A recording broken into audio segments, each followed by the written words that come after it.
ماوەی چەند ڕۆژێکە پڕ و پاگەندەی هاتنی داعش بۆ شاری کەرکووک بڵاو بۆتەوە و دڵە ڕاوکەی لای هاونیشتیمانان دروست کردووە. ئەو هەواڵ و پڕ و پاگەندانە زیاتر لە شەوانە لە ڕێی پەیوەندی تەلەفۆنی و تۆڕی کۆمەڵایەتی فەیسبووک بەنێو شاردا بڵاو دەکرێنەوە. هاوڵاتیان پێیان وایە شەڕێکی دەرونیە دژ بە کەرکووکیەکان دەکرێت و دۆخەکە ئاساییە تەنها بۆ بەرژەوەندی هەندێک لایەنە ئەو جۆرە بانگەشانە دەکرێت. واللهی ڕاستە ئەو قسەیە دوێنێ شەوێ یەک دیعایەیان کرد کاکە هەڵێ هات برەوە چییە تقریبا من خۆم شارەزاییم هەیە یعنی بە کوردیەکەی حزبەکە لە حزبەکانە دیعایە دەکا هەڵێ هات چیتان دەوێت لەو شارە وەڵا نەفت بوو هەمووتان برد تاڵانتان کرد وێرانتان کرد ئەیدی جێشەکەی عێراقاتەوە بۆ خۆتان ڕۆیشتن پێویستە کە دیعایە بکەن سەر و دڵی ئەو خەڵکیان هەر شێت کردێ شێت خێر ئەمە کەرکووکە چۆن خەڵک دێنێ ڕووبارە خێنە ئەهەو پێشمەکە شەید بووە هەمووی دیعایە تورکمان و عەرەبە خەڵک چۆن جێدێنێ بەس چی بکە خەڵک توولاەکەی ئەمراکەی ئەویش مەجبورە بڕای تێ بەم قسە بڕای تێ کووە داعش لەکوێیە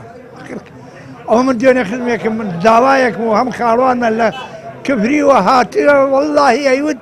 ئەوەن ئەمینە ئەمریکا سوالی لێم نەکردەوە. لە دوای ڕووداوەکانی 16 ئۆکتۆبەرەوە چەندین جارە بە مەبەست پڕوپاگەندەی هاتنی داعش بۆ شاری کەرکووک و داگیرکردنی ئەو شارە لەلایەن ئەو گروپەوە بڵاو دەکرێتەوە. چاودێرێکی سیاسیش دەڵێت مەبەست لە بڵاوکردنەوەی ترس و دڵە ڕاوکیە لە نێو هاوڵاتیان دووبارە تەعریبکردنەوەی ئەو ناوچانەیە کوردیش هیچ ڕۆڵێکی نییە بۆ ڕێگری لەو پرۆسەیە. بارودۆخە دروستکراوێکە لە دەرەنجامەکانی ڕفراندۆم ئەوە ئەم بارودۆخە دروست کراوە ناخۆی لە ساحەبێ هەرێکە بەمەستێکە ئەوەی کە ئێمە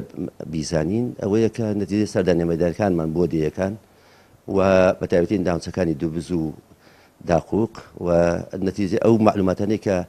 لامانە لە بۆ سەرچاوەکانی خۆمانەوە چ لەلایەن حکوومەتی عێراقەوە بێت چ لەلایەن حیزبە کوردەکانەوە بێ هەرێکەمە بەستێکی هەیە یەکیانەوەیە کە بە حسابی ئەوەی بەو دیعایانات توانێت هێزەکان بێنێتەوە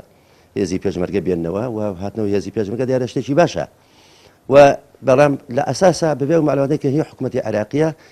هەدەفی ئەساسی لە پشتی ئەم دیعایە و پروپۆگاندانە کە ڕاست نین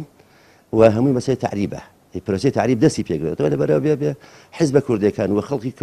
کەرکووک بە تایبەتی خۆیان بگرن ماڵ بەجێ نێڵن و ئەمە داعشی دروستکراوە هیچی تر نییە سیاسەت ئەساسەکەوەیە تعریب بەردەوامە و ئەیانەیە کورد دیاتەکانی خۆیان چۆڵ بکەن. سەرەڕای جموجۆڵەکانی داعش لە باشووری کەرکووک و ناوچەکانی داقووق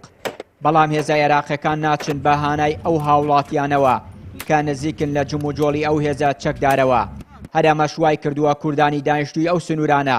مەترسیان لا دروست بێت و خۆیان پارێزگاری لە خۆیان بکەن. چاودێرانی سیاسی و ئەمنیش پێیان وایە بە مەبەست ئەو جموجۆڵانەی داعش ڕەواجیان پێدەدرێت بۆی کورد ئەو ناوچانە چۆڵ بکات و جارێکی تر کورد خاوەنی زەوی و خاکی خۆی نەبێت و هیچ ڕۆڵێکی لە ناوچە جێ ناکۆکەکان نەبێت. چیانوری کەناڵی ئاسمانی پەیام کەرکووک.